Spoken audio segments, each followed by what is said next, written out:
Loading up the don't come is a great way to get some extra action on the 7 during the play of the horseman. Again, here's a play where you take all of your come bets and as they win, transition the winnings through the don't come. Rack your flat bet so you recoup your initial investment, but take the win and go through the don't come with it. Now, one weird case there is if you get an 11 in the come, you're going to take that win, go through the don't come with it, skip the come bet for one roll there while you're doing that, and then go back in for your next come bet. It's nice to see yourself build up extra action on the 7. So if the come out roll happens with a come bet or 2 set and you've got 1 or 2 don't come bets to ride along with that, that's really a good place to be to kind of mitigate some of that mid-roll headache that we have with the horseman. And again, anytime you can get more action on the 7, you're better off in the long run. So there's an idea to get some extra dark side or 7 action with the horseman. Let's go see this in action. We often show and talk about the horseman as being a light side strategy that starts out dark, goes light, and kind of stays there. Here's a way to transition ourselves from light to dark in more of a fluid kind of way. So here we go. We'll get set up again with our $25 base don't pass bet. Shooter establishes a point. We'll say it's a 10. It doesn't matter. And we'll make our 3 come bets. Now, as you recall, the horseman is strong here in these early rolls. That early 7 is a nice win for us. They both win. If this bet travels though, and the second come bet comes out, again, you're in a good spot, right? You'll win 50 here. You'll lose a quarter here. You're still up by 25 bucks. When it travels and come bet number 3 comes out, now we're going to be tied. These 2 bets would lose. These 2 bets would win. You're out of the hand, but no profit. Let's say it travels. And here's where it gets interesting. We can go ahead and play our profits and reinvest them into a dark side play. One of the ways I love playing the dark side is with multiple targets. I don't like having all my eggs in one basket all the time. That can be kind of a dangerous deal because the 10 can wipe all your money out. I'd like to have it spread around a little bit. So what if the 6 comes in and gets paid? We have an option here, right? Of course your option is going to be to take it back and start rebuilding your rack where you want it to. In fact, you may want to do that for the first 2 hits. You may want to take that 8 when it gets hit, come down, and reset your rack, and now wait for the 9 to make the next move. What's the next move? 9 comes down, it gets paid. You bring 1 unit back as a guaranteed profit and rock the don't come and start bringing that through here. Waiting to get to profit before you do this, not a bad option. If you want to be conservative about it, that's a good way to ensure the safety here. And actually, while this bet's in the don't, if the 7 were to roll, normally that bet would lose on a 7 or an 11. Here, you've got coverage. If a 7 comes right now, it's a tie. No big deal. You come back to the rack, and in fact, you're up by a couple of units there, by 3, in fact. So waiting to get your rack set and straight before you come over here, not a bad call. If you want to be more aggressive about it, though, let's do it like this. Let's get our 3 combat set. Boom, boom, boom. And right away, the 6 gets paid. Rack 1, bet 1. And again, on the 7, you're in the same spot as before. These 3 would still lose. That one wins. You're not in a great position. But if a number like the 5 rolls, and now you have a bet on the 7 against a 5 and a bet on the 7 against the 10, you're in a great spot. Here, right away, the 7 comes. Not only do we tie, these bets win, these bets lose, you're guaranteed to save that quarter. Right now, you're back in the power seat after that first hit. Good place to be. Let's say the 8 rolls, it gets paid. Back in the DC.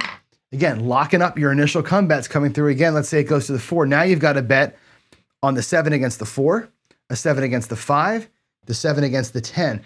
No one roll of the dice can take all 3 of those bets. You can get picked off. You can sure roll a 5 or a 4 or a 10 and have one of them picked off, but they won't all be picked off at the same time with the same roll. That's the beauty of coming through the don't come with at least 2 bets. I like having 3 total bets in action. If the 9 comes because of that, I would probably just keep it, right? Come back to the rack. We're back. This is our initial outlay. We have 3 bets now on the 7. We're in a great spot. What if you're here on the 9 and the shooter rolls their point? Let's say they roll the point. They roll the 10. They knock off one of your bets. We lose this. On the come out roll, what can happen? They can roll a 7 on the come out. Used to be the 7 on the come out would take all your come bets away. That's still going to happen. You still lose this one here, but Now you have 2 bets working the 7 on the come out roll. And if that were to happen for you, there's your initial bets, and there's a little bit of profit coming back. So reinvesting your come bet wins elsewhere on the table. I'll get ourselves reset here. There's our don't. There's 3 come bets, and here's our point. Reinvesting these bets through the don't, really powerful play.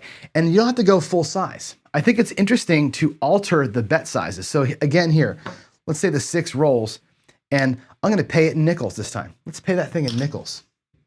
And it comes through. We're gonna rack up our quarter. We're sure gonna lock up our initial investment and maybe come through here with a smaller size bet of 10. And we'll have $3 or 3 chips come back to our rack. And the second time that happens, let's say the 8 comes down and gets paid. Once again, we can pay it in nickels or not. If I bring it back to the rack, this goes to the 8, 10 more dollars comes out. And here I'm in a great spot where I've got all 3 come bets back in my rack after that second hit. That's a great, powerful place to be. And I'm about to have a second come bet, don't come out to, let's say, the 5 while I have the 9 sitting here. So if the 7 comes now, they cancel, we profit 20. If they hit their 9 and we lose our don't, on the come out roll, we'll lose a quarter, we'll still win 20 bucks coming back to the rack, and we're actually ahead on that shooter. Where normally there's your quarter that replaces your loss from the don't pass, and you still have a nice $20 profit. Nice to recycle things through the don't. And again, multiple targets is great. Multiple targets at multiple levels also works well. You can alter what you're doing by being a little bit creative with it. Here's another example. Let's come back out here again with our don't and our 3 come bets and a point of 10.